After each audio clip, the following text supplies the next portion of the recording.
What up? What up? Welcome into another episode of Profit Picks. If you are new, we always start the show by being transparent. And yesterday, for myself, I made all the wrong decisions. I did not have a winning bet at all. Best bet for the show was an absolute horrendous bail, and I went 0 and 4 yesterday. So got to do better today. And it's frustrating to me because I gave out my short list after the show, and every game that I crossed out, not every game, but every game I think except for one that I crossed out, ended up cashing. So I got to do better at making these decisions. Mr. Veno, it's good to have you back. How what has the NBA been treating you, and how are you doing today? I could almost repeat everything you just said, Ski. Um, it was not good in the NBA. 1-3 yesterday, and thank goodness. I'll tell you how close it came to 0-4. I had Dallas team total over 124 and a half. They had 78 at halftime, and they got to 126. They barely made it by a point and a half. In some of these games, I had the Bulls team total. I think I was on the show with you yesterday when I gave that out as a best bet. 91 with 7 minutes left can only get to 100. It's just frustrating the last couple of days for me watching these teams go blank. I mean, totally blank down the stretch from not just 3 minutes, but the night before it was 8 minutes out of the Sixers in that blowout win. I'm like, can't these reserves even make a layup? That nobody can do anything. So a little bit frustrating. And on the other end of that, I've been giving my college basketball for free on the free page, and it's 6-0 last 6 and 9-2 the last few days. So anybody watching out there, if you want to go get free college basketball, I don't have any up today, but check every day because I've been giving college hoop away for free and it's winning. So that's a bad decision right there. Yeah, it's tough to get them all correct. That is for sure. I see a lot of guesses in the chat today, Rob. Before I get to that, and I see some odds put up too by Munaf. You know, I, Rob was on a show earlier today, so some people I know are cheating on this. But Munaf did put some odds up there. Before I get to the rest of the comments, I want to shout out the chat because we did. I think this is the most best bets that have been given from the chat. But we had 44 and there were 24 wins, 20 losses. So more wins than losses. And I want to shout out a few of those winners. Manny, he went with OKC and Atlanta over. Nice, easy winner there. Matt Porter went Mavs first half. Collected. Damani went Knicks minus 8.5. Siete Catorce went money line parlay. Knicks and Rockets. That was a winner. Kevin Johnson, I shouted him out and said that I'm not sure that he's lost one of these. And he pays attention to this team quite a bit. Maybe it's just this team that scores a lot of points, but he's used another team too. He's really good with these college teams. Eastern Washington team total over 79.5. I believe they had 94, so nice work there. S. Warrior. He's a Heat fan. He went with the Heat first half, got paid. Also, Clippers on the money line was a winner. Brian H. on a money line parlay between the Rockets and the Clippers. That was a winner. Rob R. One of the few who took the Pacers plus 3.5. They didn't need any points. Looks like they own the Bucks this year. Real DJ went Mavs first quarter as a winner. And Joey Skinner, he went with those Hawks. He wasn't scared. So did Luis Martinez. So nice work there. I got a little nervous even with the rest advantage and didn't pull the trigger. Happy you guys did cash. Bash Bros went with the Rockets minus 4.5. That was a winner. KC, she provided two winners for us. J Dub, PRA over 24.5, and Ja over 25.5 points. Nice job on the player props. Miss Tasha, like the Clippers yesterday, that was a winner. JB, one of our contrarian bettors in the chat, like the Raptors, that was a winner. And Bitsy, I do have to say, it's too hard for me to keep track of the first quarter player props. It's just too hard for me to keep track of that. So I'm sorry. But he liked Luca first quarter over 2.5 rebounds. Not sure if it cashed or not. And last but not least, Chris Mack shared Jaren Jackson Jr. Over 1.5 blocks. And I believe he had 4. So a lot of nice work done in the chat yesterday. Let's try to see if we can put our minds together and get some more good ones here today. So, Rob, you said you were on What Wagertalk today earlier? I was with Teddy and Prez. Yep. Okay, so that's why as I'm going through the comments, I'm just seeing because I like to give a little something to the person who's a winner, but we can't have too much of that if it's some cheating going on. So you might have, and Rob said he got a new box of shirts for you for tomorrow. So tomorrow we're definitely back on. We got new colors, guys. So My guy KD tuning in from wow. Athens, Greece. Appreciate you. Always nice to see that in the chat. Munaf said Rob shirtless 1000 to 1. I think we went through this last time. The winner would have been B Sims with the black. Oh no, he doesn't win. No, this is dark blue. It must look different on the screen, but this is dark blue. So black, that doesn't get there. Okay. Aqua blue, no Paco. Yeah. Let's keep rolling. Yeah, nobody. Close. Kevin Johnson's best bet, orange plus 1,000. Huh? Okay. Stick to Eastern Washington. Mario C, dark blue. There it is. That's there it. It is. All right. Good stuff in the chat. JB Brown reminding everybody to hit the like button. Appreciate that. And there was a lot of comments because I'm late, and they're making bets on how many minutes it will be for me to be late. Saying Ski needs 50 likes to start the show. Now, apologies for the lateness. I know I said I'd try to do better. We will do better. Let's get to it. We got 2 games up for today. And Scott asking, did I get your DM? I haven't seen it. So I guess not. Maybe send it again. 2 games today, Mr. Veno. I guess we'll make it quick and easy today. We'll go first up, 553, 554. Milwaukee Bucks and the San Antonio Spurs opened up Bucks minus 10.5. They are still a 10.5 point favorite. It did dip down to 9, but now it's back up. Must be some injury news coming out. Total open 249.5. Consensus is still 249. Let's hit the refresh here on the injury report just to be safe. I don't see too much. Jay Crowder out for the Bucks. It's still early though. They are on a back-to-back. We have McDermott, Zach Collins, and Malachi Branham. No, the first 2 are out. Branham is doubtful, so he might still be out. How I was thinking about this game, Rob. You have a Bucks team on a back-to-back, and they're at a rest disadvantage. And the Spurs have more rest before their next game. So that makes me think that the more this game goes on, they have the advantage. And they can go all out because they know that they're going to get extended rest after this matchup. So it makes me want to lean towards the Spurs. Look at this, Rob. Last 5 games that say Spurs have been the better defensive team. That says how bad the Bucks have been right there. And Bucks versus lower competition teams, they don't really seem to care too much. 4-10 ATS versus less than 45% win teams. I really want to try to get there with the Spurs at double digits. It makes me feel a little bit uncomfortable, but only way I could play it. And as far as the total is concerned, both teams are going to play up tempo. Not a whole lot of defense. It's gone over 9 of the last 12 meetings. Over is 4-0 without rest for the Bucks. Over 13-3 at home for the Spurs. Lean towards over 249. So, Rob, do you agree? Is it Spurs or a pass? And do you think it's an over game or not?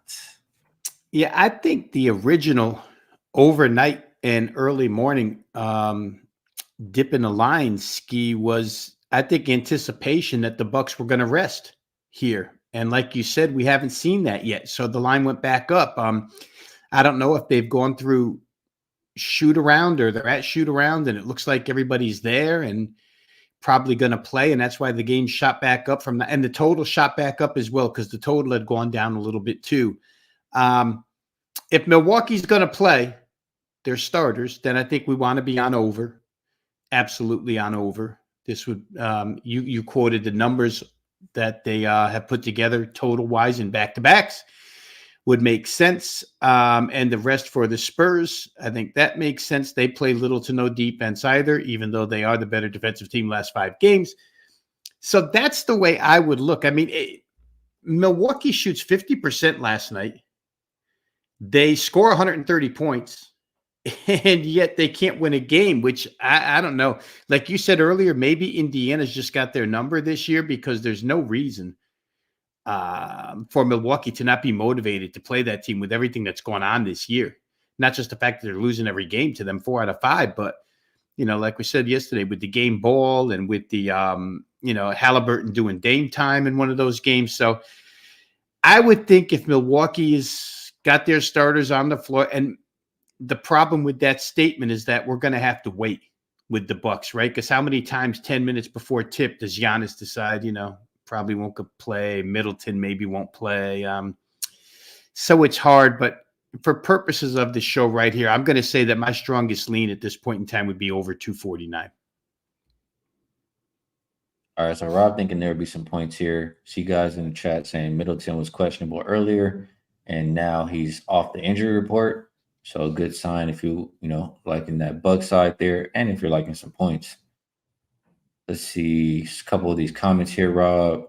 What is this from Brandon? Under 7-0 last 7, second night of back-to-back road games. Says he doesn't know about that over. Doesn't think it's the greatest spot. Real DJ liking Spurs first quarter. Greg says Bucks are parking cones. He might agree with that over here tonight. Let's see. Manny also took the over last night. So people in agreement, liking either the over. Not a whole lot of talk on the side, but I agree with that over. I think that the Spurs are in an advantageous spot. And I said that about a few teams yesterday, and I didn't bet them, and they ended up winning, covering, whatever you want to call it. So I will think about it a little bit longer, but two Hey, directions Ski. I'm leaning. Either Spurs are over. Ski, you always have these numbers, these queries. What do you have on Bucks? I'm thinking of them as a bully type team. What do you have on them against sub 500 teams? I know you do a lot with teams that are over 500 and roll out numbers, but what do you have on them against sub 500 teams this year? Losing right now, teams. I had it on less than 45% win teams on my thing, but I'll tell you right now for less than 500 win percentage, less than 100, boom. That can't be correct. Books. Yeah, this doesn't seem correct here. Less than 45% win teams, I had them 4-10 ATS. When I'm typing in less than 50% win teams, it's giving me only 3 games on this database. So something is wrong on the database right now. But less than 45% win teams, 4-10 ATS is what I have. Those games overs? I wish I could check. I wish I could check. The database is not interesting. Oh, that's why. My bad. I typed it in wrong. Here we go. Have all the results. So they're 14-6 to the over. Yeah, there you go. And they are 7-13 ATS, 16-4 straight up. So they score a lot of points and win, but they don't cover, which is basically what you said, Spurs and over. Absolutely. And I will put it up on the screen just because I already did the work to pull it up. So you guys can see there. Team equals Bucks, season equals 2023. Opponents win percentage less than 50. 16-4 straight up. 7-13 ATS, 35%. 14-6 to the over, 70%. And looks like it's gone over what? 1, 2, 3, 4, 5, 6 games in a row. So it backs up the way we're thinking about the game. Good deal. Good deal. Let's move over to the next one here, Rob. And this one I was trying to get to the window with as well. Nuggets at Warriors, 555, 556. This game opened up. Nuggets -3. Not a whole lot of movement. We see them -3.5. Total open 233.5, and it's up as high as 236. For the injury report here, Reggie Jackson is game time decision, but probable. Draymond Green remains out, and then Gary Payton II got hurt again in that last game, so he will be out. This game, it's a little hard for me to explain. But I'm gonna do my best as far as how I feel. The Nuggets do have the rest advantage. The Nuggets' last 5 game sets have been a better defense, better rebounding team. They do have Aaron Gordon back in the lineup. They got all their starting five there. They've even been winning a lot of these road games lately. I believe they have a road winning streak right now. They have covered what 8 of their last 12 games. It just feels a little bit funny to me that Golden State is at the rest disadvantage playing this Nuggets team that's been so dominant, and the spread was only +2.5 or +3. They played them on Christmas. What was it like +7, 7.5, something like that? They played them again another time, and it was more than what we're looking at today. I feel like before before that Christmas game, Warriors were on a bit of a streak. Kerr made some changes to the lineup. They started playing some of those younger guys, starting those younger guys like Kaminga and Pods, and it was helping translate the wins. They were playing good basketball. They did lose the Christmas game. Then he decided to make another lineup change. He says, let's put Jackson Davis and CP3 in the lineup, replace Kevon Looney, replace Pods, and they lost their first 2 games. Now they're coming off of a win, and I just feel like I'm starting to like. I feel like Golden State is kind of figuring it out, and just the line for me, uh, it'll make me feel like it'll back up the way I'm thinking if a lot of these contrarian bettors in our chat like Golden State as well. I feel like it's that contrarian play of the day right here. Like, why is this line so low if Denver has been this good?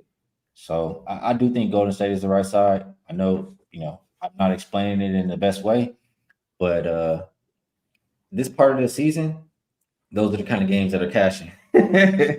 So that's how I feel right now. Vino, how are you liking Nuggets versus Warriors?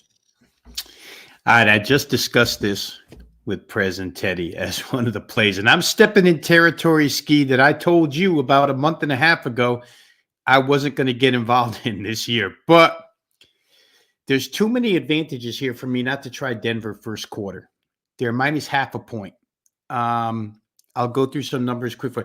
First thing, and I'll just be repetitive what I said. If you guys saw the Wager Talk Today show earlier, you've heard all of this, but I'll put it out there for the guys listening now. All of you listening now. Denver has been a fast starting team all season long. 23-12 against the spread first quarter. Warriors, slow starting team at home. Slow starting team ATS overall first quarter, 15-17. But at home, especially slow starting, 6-12 against the spread first quarter for the Warriors. You mentioned the Christmas Day game. They played one other time beside that. Denver covered both first quarters in both games versus Golden State this season. Then I shortened it up to how's Golden State been doing first quarter without Draymond? Without Draymond, he hasn't played since December 12th. The playoff caliber teams that they have faced, if the season ended today, these teams would be in the playoffs. The rest of the games they played without Draymond are non-playoff teams. So they lose the first quarter at home to Dallas by 8. They lose the first quarter at Denver on Christmas Day, like I earlier said. They lose the first quarter at home to Boston 40-30, and they beat Miami.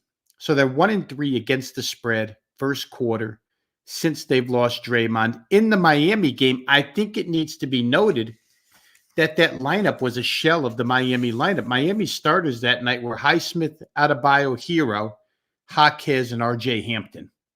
Not necessarily a great lineup. I mean, they're without Lowry, they're without Jimmy, and I know they've been without Caleb Martin for quite some time, but still, that's not really a playoff lineup. And again, when you're betting first quarter, it's just because you're betting starters on starters. And when you look at starters on starters in this game, in this particular matchup, I think you can see why Denver's won the first quarter twice. The size advantage is tremendous towards Denver. Front line, Porter, Gordon, and Jokic against Clay, Kaminga, and Looney. It's a pretty big advantage. And then the backcourt, too. Golden State's little in the backcourt, right? Because they're starting Pajemski now. And that goes against Murray and Caldwell Pope. For Steph and Clay in the Christmas Day game, they go 6 for 23 from 3. But again, I think it's the defenders.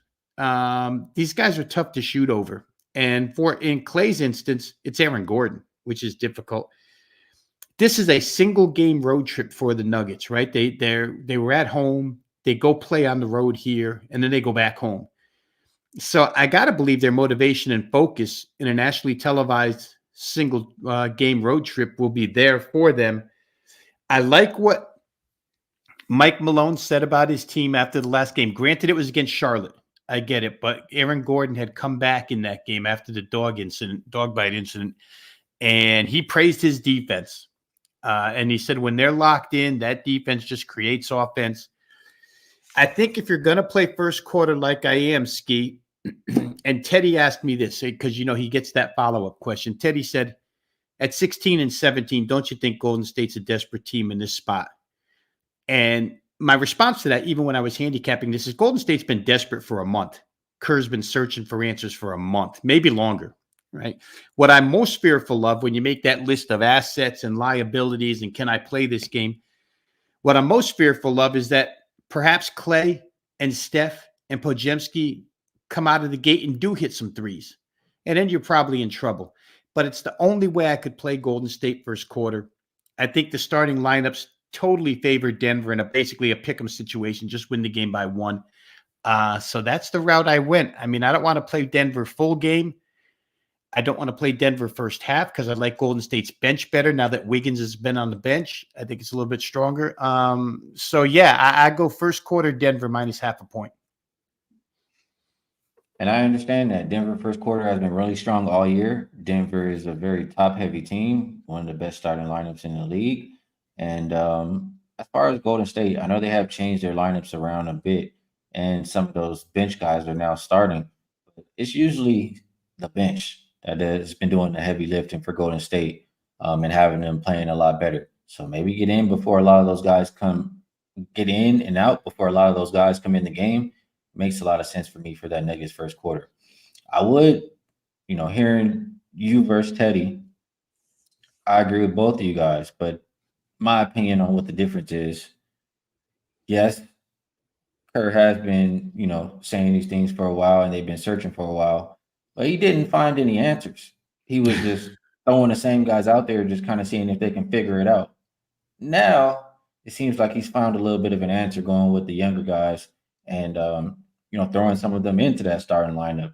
Even though he took my favorite out, I still think that they're trending in the right direction now, versus just doing the same thing over and over again and expecting different results. So what do you think about that? I think what I said to Teddy is we'll see what happens when Draymond comes back, especially against this particular opponent. I just feel like they need Draymond to be in there battling with these guys. They're so big and they're so difficult on the interior, and they just don't, Kuminga's a nice player, but Kuminga's way more of a wing than somebody who's going to battle down low. It really falls on Looney. So again, I had to shorten it up because I am fearful over 48 minutes. Golden State at home could win the game for sure. No questions about that. And I'm fearful of first half because, as we both mentioned, their bench, I think personnel-wise, Golden State's bench is probably better than Denver's at this point in time with the adjustments that Kerr has made. So I'll try and stick to the starting lineup. Is this the last game Draymond's out for? I think he comes back. Maybe the next. I'm not sure. I'm unsure. The last I saw, Curry was saying he wasn't saying anything definite, but maybe I missed something. Yeah, so like I said, when he comes back, maybe he can be maybe Steve Kerr has other things figured out and Draymond will slip right in and they'll be better. But for me, and again, this is bad because Boofer probably make fun of me because I said I wouldn't tread in these spots this year, but I stepped in. It could be quicksand, it could be firm ground. I don't know, Ski, but I'm hoping it's firm ground. Yeah, Boofer noticed right away. I'm trying to find this comment, but there it goes. Veno first quarter. Yeah, I know. You can't get anything past Boofer. There was another comment here that said, I gotta scroll around and try to find these things. Kevin Johnson here says, Jackson Davis guard Jokic well, but got in foul trouble on not so great calls. Thinks it'll be a different story tonight. I kind of agree with that. I mean, I'm not saying anybody's stopping Jokic, but he's going to be a lot better than what they've been seeing. So, I do agree with that statement. That's all I'll say. And if I'm going to get to the window, it is with Golden State in this game. Absolutely with Golden State. There was another comment that I was putting up on the screen as it was coming in, but I want to come back to it. It's Matt Porter, and I want to hear what you think here. You already gave a first quarter for the side, and you gave a quote about defense as well. So Matt Porter says he likes his first quarter under 60 and a half. Went under this in both previous matchups this year. Nuggets averaged 53 first quarter points in their last 10, 54 on the season. Dubs averaged 56 first quarter points, 56 and a half on the season. Both bottom three in pace in the first quarter. And then he says Dubs Nuggets also 8-2 to the first quarter under their last 10 games on the season. Nuggets 24-11 to the first quarter under. Golden State 19-14 to the first quarter under. Along with your quote about defense, I mean, I look at last 5 game stats. Nuggets been number 2 defensive rated team. Both teams bottom 10 in pace. Is this a look that you might be interested in? I mean, it makes total sense. If we take it apart piece by piece, Ski, and let's just start with the Warriors. I mean, part of my reasoning was they've been slow starters in the first quarter, right? Just 6-12 ATS at home, 15-17 overall. So that speaks to what Matt's telling us why Golden State's scoring. They're going under. They're an offensive based team, and they're not covering spreads. So that would indicate they're going under. To his point about their previous meetings this year, he's absolutely right. Christmas Day, 55 first quarter points. November the 8th, 47 first quarter points. So that speaks to what he's saying about under 60. As for the quote, I'll just read it to you from Michael Malone. And when Michael Malone's giving out quotes that are filled with praise, it's a little different than when he's angry at his team. He said guys were locked in and defense was leading to offense. When you have Jamal and Michael Porter Jr. and Nikola playing at that level, then that allows us to go on runs like that. We took care of it in the second half, and that's Denver Nuggets basketball. So if you add to it again what I said earlier, I think both teams are going to be focused and motivated. Sometimes that speaks to coming out with a defensive mindset right out of the chute. And God, I had one more thing in me that I can't remember now. But again, if we're doing logic school, which we do here on the show quite a bit, all of those things add up to under 60. Again, it's almost like my only fear of playing Denver first quarter was if Golden State comes out hot. Oh, he talked about pace being slow. And Denver he pointed out first quarter, Denver overall is the slowest paced team in the league this year. I think when I looked up 3-point shooting numbers, Denver was the 7th best shooting 3-point team. Golden State was 13th. But that would be my only fear, that guys come out hot and scorch the nets and you would lose an over 60. But I'm willing to take that risk with the side play. So we'll see. But what he said, a lot of it makes a lot of sense. And it makes sense to me too. As far as that 3-pointers, both teams are top 10 defending the 3 on the season, so maybe they'll be able to limit that. I like that look. Maybe I'll get there with that look as well. Appreciate you sharing, Matt Porter. Joey Skinner shouting you out, Rob, says, I love your 4% play in the NFL. He believes that we will cash it. So nice work over there. And I think we did a pretty solid job on the NBA. I know you got to get out of here too. So about that time where we move on over to best bets. And I'll ask you if there's anything that you'd like to promote before you drop your best bet. In the chat, you guys know what to do down there.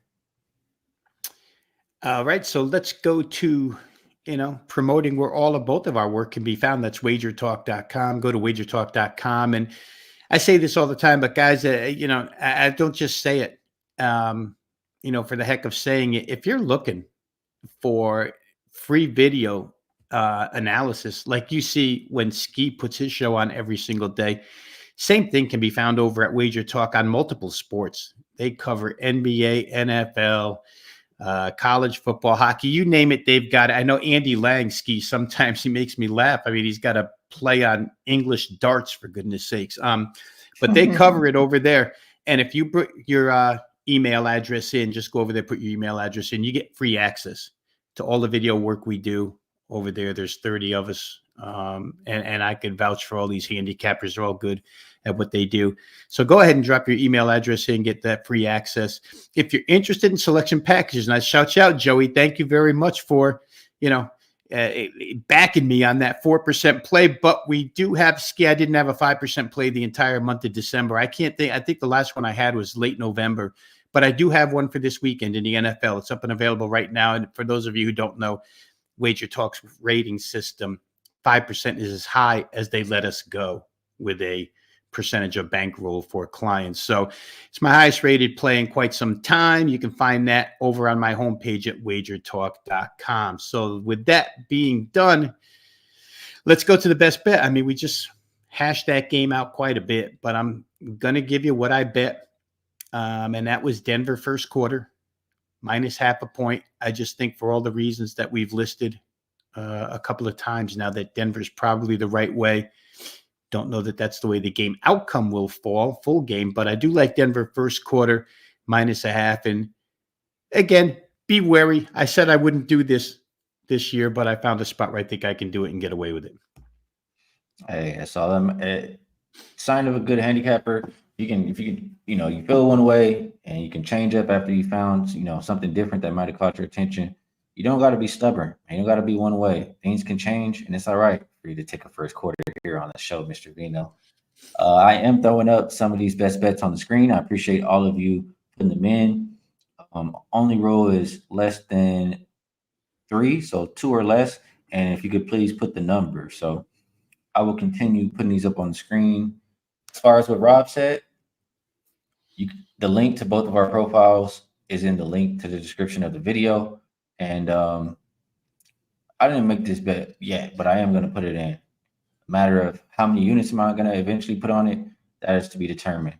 But my best bet for the show, Casey's asking. She's not confident in her squad tonight. I'm going to back them. I think +3.5. I think they can win the game. I told you a lot of reasons why.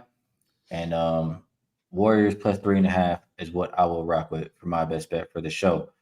You guys watching on the replay, keep in mind you can still come and see the chat for the rest of these best bets. And like I always say, the show is absolutely nothing without the chat. I appreciate you 100%. A lot of great insight, and we know how to have a great time here. So best of luck if you tell. Good luck, everybody, on all of your action. I am live again at 1 p.m. Pacific Standard Time, 4 p.m. Eastern with Wham, Dutch, and Babano. So I will catch you guys again on the later show. Peace.